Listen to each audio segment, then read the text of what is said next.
ஒரு அழகான ராஜ்யத்தில் அமைதியின் பின்னால் மறைந்திருந்தது ஒரு ஆபத்தான சதி. அரண்மனைக்கு வந்த நட்சத்திரா கிருஷ்ணதேவனை அடைய வேண்டும் என்ற பேராசை கொண்டிருந்தாள். அதற்காக அவள் மோகினியுடன் சேர்ந்து ஒரு சூழ்ச்சியான திட்டங்களை தீட்டினாள். அந்த நேரத்தில் இமயவரம்பன் மோகினியிடம் ஒரு ரகசியத்தை பகிர்ந்தான். ஷோலிங்க ராஜ்யத்திற்கு செல்பவருக்கு இரவு நேரத்தில் பெரும் ஆபத்து இருக்கும். நிலாவை அங்கு பெருமை வாய்ந்த சிவன் கோவில் ஒன்று உள்ளது என கூறி அங்கு அனுப்பி வைக்குமாறு கட்டளையிட்டான் இமயவரம்பன். மோகினி இதை நட்சத்திராவிடம் கூறினாள். கிருஷ்ணதேவனின் மீது கொண்ட ஆசையால் நட்சத்திரா உடனே ஒப்புக்கொண்டாள். நட்சத்திரா நிலாவை அணுகினாள். தேவகியம்மாள் சிவனின் அருளால் தான் ராஜ்யத்திற்கு திரும்பி வந்து விட்டார். ஆனால் நீ இன்னும் ஒரு நன்மைக்காக ஷோலிங்க நாட்டிற்கு சென்று அங்கு உள்ள சிவன் கோவிலை தரிசிக்க வேண்டும் என்று கூறினாள். நிலா இதை நம்பினாள். கிருஷ்ணதேவனிடம் அனுமதி பெற்று ஷோலிங்க நாட்டிற்கு பயணம் தொடங்கினாள். ஷோலிங்க நாட்டை அடைந்த நிலா அங்குள்ள பழமையான சிவன் கோவிலுக்கு சென்றாள். அங்கு அவளை மன்னர் செந்தில்நாதனும் ராணி சங்கவையம்மாளும் மிகுந்த மரியாதையுடன் வரவேற்றனர்.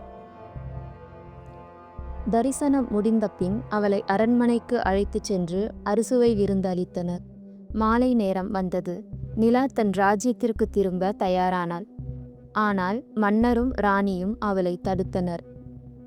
இப்போது செல்ல வேண்டாம், விடிந்த பிறகு செல்லுங்கள் என்று கேட்டுக்கொண்டனர். நிலா குழப்பமடைந்தாள். எனக்கு அரண்மனையில் குரு பூஜை உள்ளது, நான் அவசியம் செல்ல வேண்டும் என்று சொன்னாள். ஆனால் மன்னர் அனுமதிக்கவில்லை. இப்போது நிலாவின் மனதில் சந்தேகம். நீங்கள் காரணமின்றி என்னை தடுக்க மாட்டீர்கள், உண்மை என்ன என்று கேட்டாள். மன்னர் கனத்த மனதோடு ஷோலிங்க நாட்டின் ரகசியத்தை கூறினார். பல ஆண்டுகளுக்கு முன்பு எங்கள் ராஜ்யம் கடும் வறட்சியில் இருந்தது. ஒரு மாமுனிவர் வந்து யாகம் செய்ய வேண்டும் என்றார். அதில் நாங்கள் மூவரும் பங்கேற்றோம். ஆனால் என் மகன் சாந்தன் செய்த ஒரு குறும்பு அனைத்தையும் மாற்றிவிட்டது. மன்னரின் குரலில் ஒரு நடுக்கம். மாமுனிவர் கோபத்தில் என் மகனை கழுகாக மாற சபித்தார். இப்போது ஒவ்வொரு இரவும் அவன் ஒரு கொடிய கழுகாக மாறி நாட்டை சுற்றுகிறான். அவனை தைரியமாக எதிர்த்து வெல்பவரால் மட்டுமே அவன் மீண்டும் மனிதனாக மாற முடியும். இதை கேட்ட நிலா அவர்களை ஆறுதல் கூறினார்.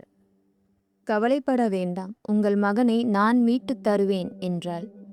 நிலா தனது பஞ்சவர்ண கிளியுடன் காட்டிற்கு சென்றாள். அங்கு பெரும் சத்தத்துடன் ஒரு மாபெரும் கழுகு தோன்றியது. அது சாந்தன். நிலா தைரியமாக நின்றாள்.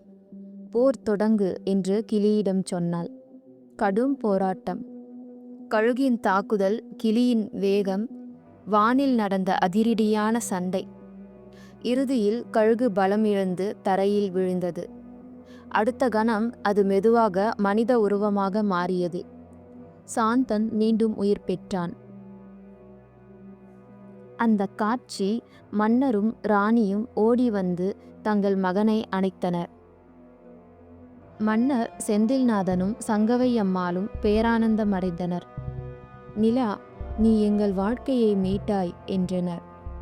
ராணி சங்கவையம்மாள் நிலாவை அணைத்து கொண்டு ஒரு அதிசய மோதிரத்தை பரிசாக கொடுத்தாள். இதை கையில் வைத்துக்கொள், இதனை அழுத்தினால் நீ மாயமாக மறைந்துவிடலாம் என்றாள்.